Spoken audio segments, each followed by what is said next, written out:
Brett Veach absolutely loves to wheel and deal, and there is a 0% chance, in my opinion, that the Kansas City Chiefs get through this preseason without making a trade. And I think at this point they're going to be sellers.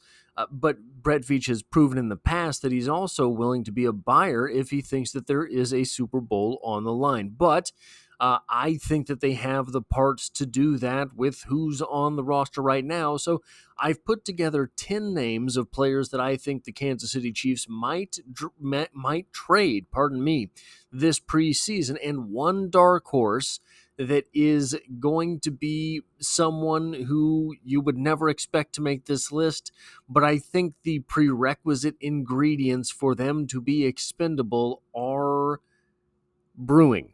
So we will get to that player last, but first, let's start with the wide receivers.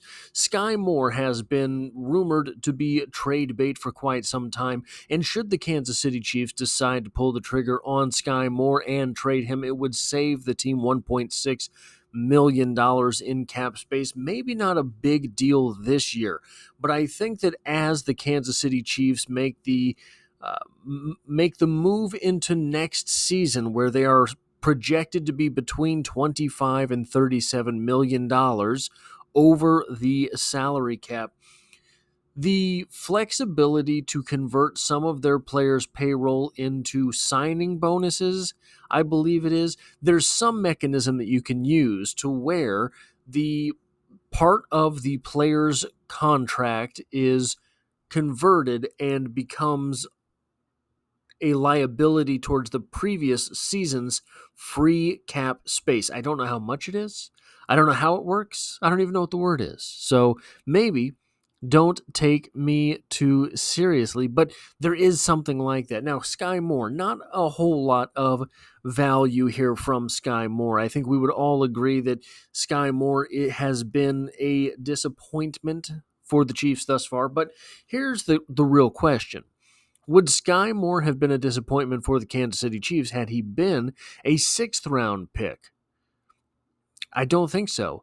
He has basically two identical seasons to his credit. He had, as a rookie, 22 receptions, and the next season, 21 receptions. He had, as a rookie, 250 yards. The next season, 244 yards. That is an 11.4 average as a rookie and an 11.6 as a sophomore, and one touchdown his sophomore season in the NFL, and 13 first downs both seasons. Basically, these were the same season, but that is not a worthless season. A 250-yard receiver is something that teams need to round out their wide receiver core.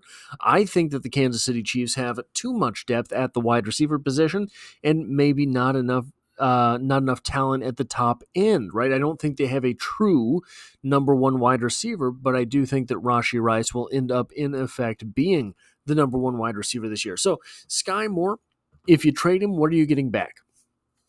I think if you trade Sky Moore, you get a definite draft pick back. Doesn't sound like a lot, but it is getting assets for something guaranteed. Is it a seventh-round pick? Probably. Is it a sixth-round pick? Maybe. Is it Sky Moore and a seventh for a sixth-round pick? That makes a lot of sense. So I think that it could be that the Kansas City Chiefs are leveraging someone like Sky Moore in order to move up in the draft. They are likely, again, to be drafting at the tail end of the draft. So if you can leverage a player who's not going to make the roster with a draft pick that you do have in order to move up 30-ish slots, especially on a team that's going to need some cheaper talent, you go ahead and you do that. The next name on this list is Justin Ross. I don't think that this is just fairy tales and cotton candy. I think that Justin Ross might be a tradable asset at the end of this preseason. Right now, he's not. I want to make that very clear. Right now, Justin Ross is not a tradable asset. I think he's going to put himself in position to be able to be traded in the same way that Ihmir Smith-Marsette last season did that, or the season before last did that very same thing basically as a preseason kind of phenomenon.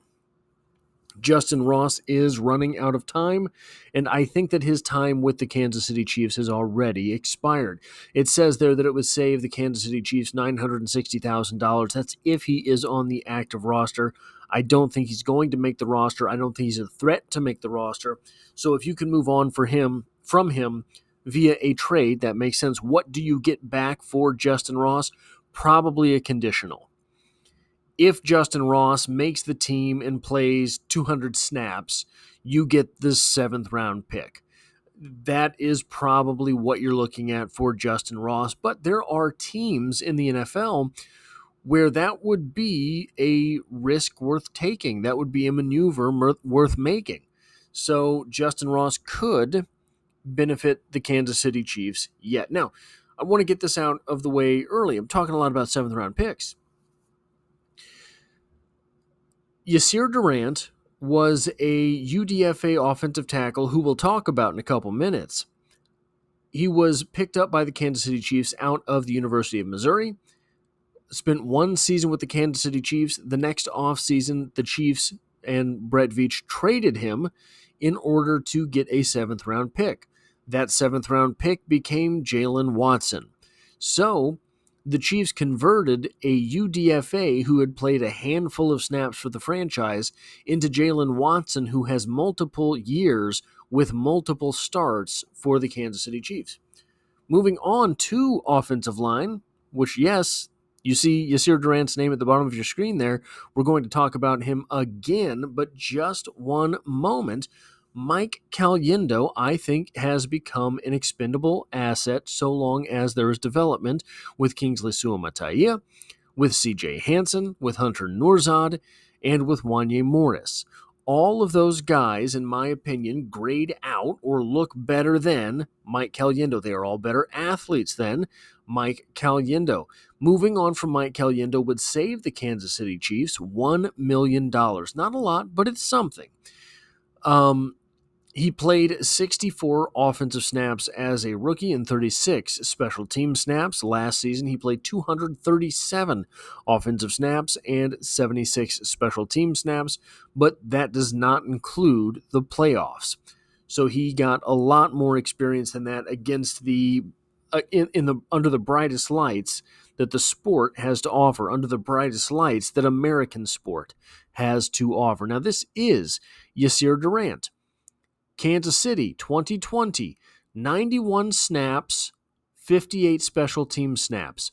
This guy was converted into a 7th round pick with the Patriots. 91 snaps, 1 start, and 58 special team snaps.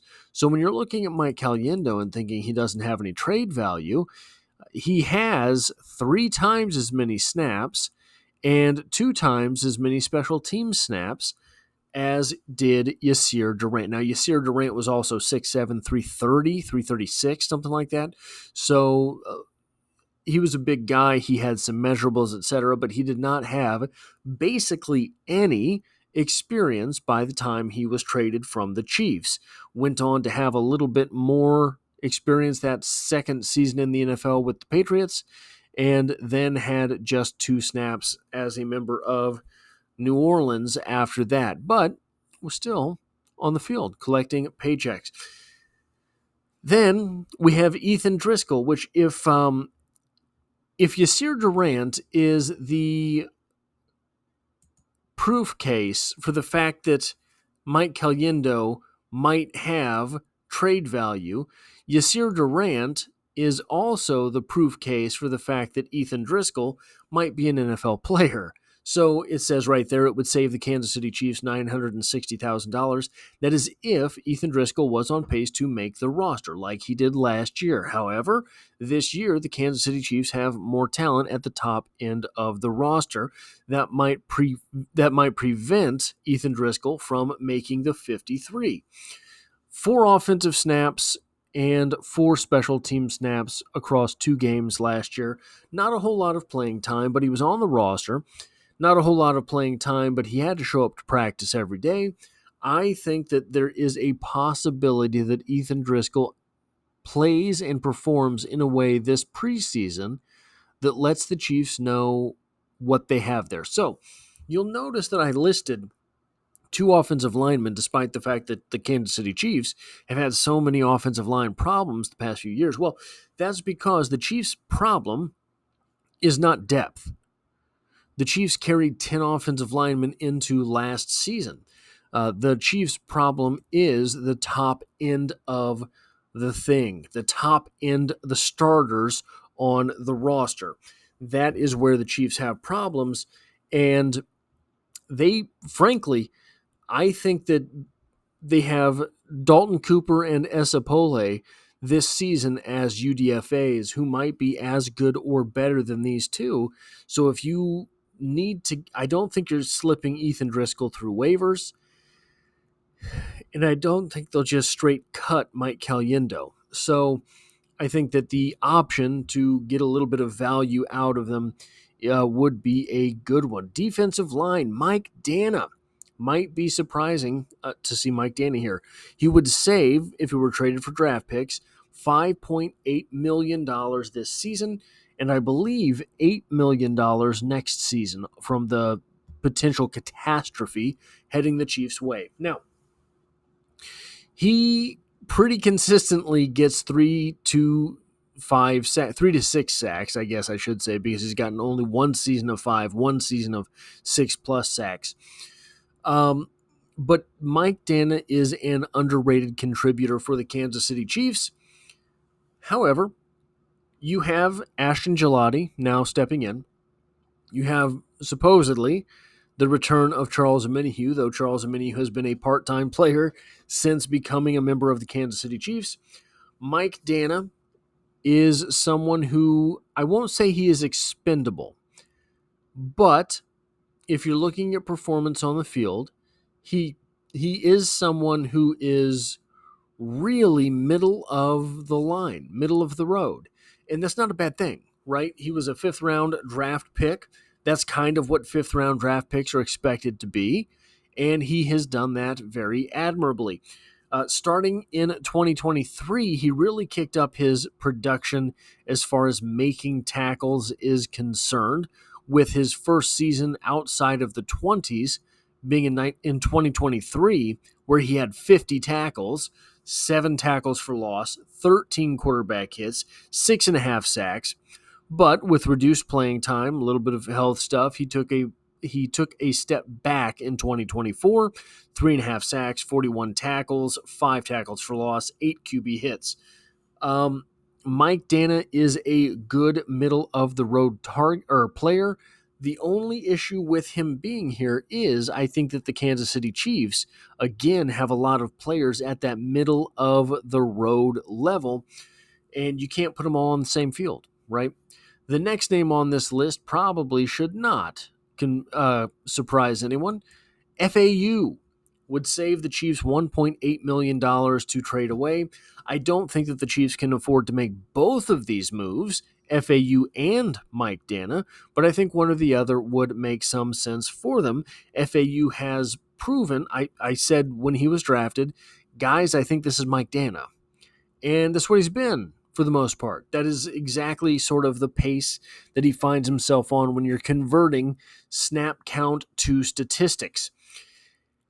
I don't know what you get for Mike Danna or FAU. The reason I present them together like this is because I don't think it's a lot. I think probably, again, with these two, what you're going to have to do is leverage that player with a draft pick in order to move up. So if Brett Veach is able to save a little bit of face and trade FAU plus a 5th for a 4th, that would sort of make a whole lot of sense. Mike Danna is someone who has extensive playing time in the NFL. Trading him away would bring something, I believe, above a 7th, but I don't know if it's going to get you a 5th. So probably in that 6th round range for Mike Danna. Is he, at that point, more valuable to the team taking snaps than he would being replaced? Then you have Drue Tranquill. Now, it would save the Kansas City Chiefs $7 million. He had a down season in 2024, going from 4.5 sacks in 2023, his first season with the Chiefs, down to 2. He had more tackles, but he had fewer tackles for loss. He had more QB hits, but he had fewer sacks. He had a mediocre season, I would say, by pretty much all standards. Now, doesn't mean he's expendable. But the Chiefs rarely play 3 linebackers. The Chiefs probably averaged last season. I say probably because in years past I have done this math, but I have not for last season. Probably averaged somewhere around 2.2 to 2.5 linebackers per snap, which means very rarely are they running with the full allotment of 3 linebackers on the field at the same time. Drue Tranquill, therefore, if you have Nick Bolton and you have Leo Chenal, and you trust both of them, Bolton you absolutely should trust, Leo Chenal has proven that you can trust him, then you let Jeffrey Bassa come in and learn the things that Drue Tranquill was doing. And hey, here's the thing.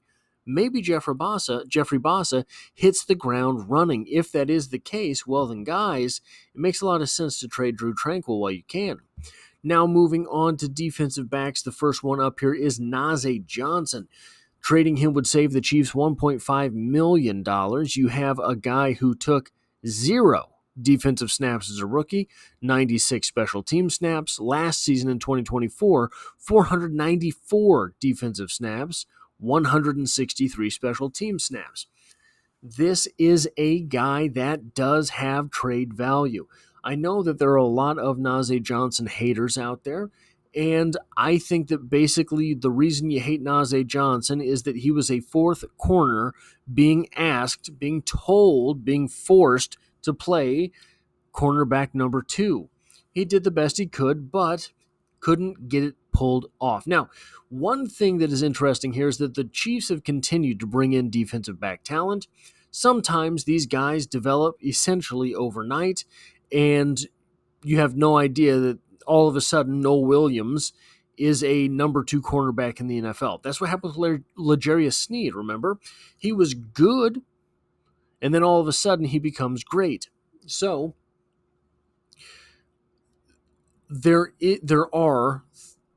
Christian Roland Wallace, I think, can take cornerback 4 snaps for the Kansas City Chiefs. So why do you need all of these cornerbacks on the roster? The first one I'm presenting is Nazeeh Johnson, but there are 2 more from that same draft class for the Kansas City Chiefs. Then we have Jalen Watson. Trading Jalen Watson would save the Kansas City Chiefs $3.4 million. He is a good football player. You see his stats here. He has just 1 interception, but he took it back 99 yards to win a game. 6 pass deflections every season he's been in the NFL. 6 all years. Had 2 sacks last year. Took a step back in tackle production from 232 from 33. So snap counts. Let's go to snap counts. You're talking about a guy who has played a lot of football for the Kansas City Chiefs. Down there you see 605 snaps as a rookie. Crossed the 1,000 career snaps in 2023 with 440. But that's a step down from 605. Then last season, a little bit, he was hampered. He had an injury, still played only 341 snaps. That is to say that he stepped down each year that he was in the NFL as far as taking snaps is concerned. Now, I think that Jalen Watson is going to be the best 3rd cornerback in the AFC West. I think that Jalen Watson is going to be one of the best 3rd corners in the NFL. Do you have to have him? If Noel Williams is able to perform at this level, if Joshua Williams, who was in a battle with Jalen Watson all last preseason for that number 2 spot for some reason, or Nazeeh Johnson can step up and fill the role of that cornerback number 3 spot from Jalen Watson, then all of a sudden you have an expendable asset that is going to yield you something pretty decent. Now, Drew Tranquil probably, I forgot to say this back then, Drew Tranquil probably not a whole lot of trade value because he is a linebacker, but getting anything out of him would be beneficial. Jalen Watson here,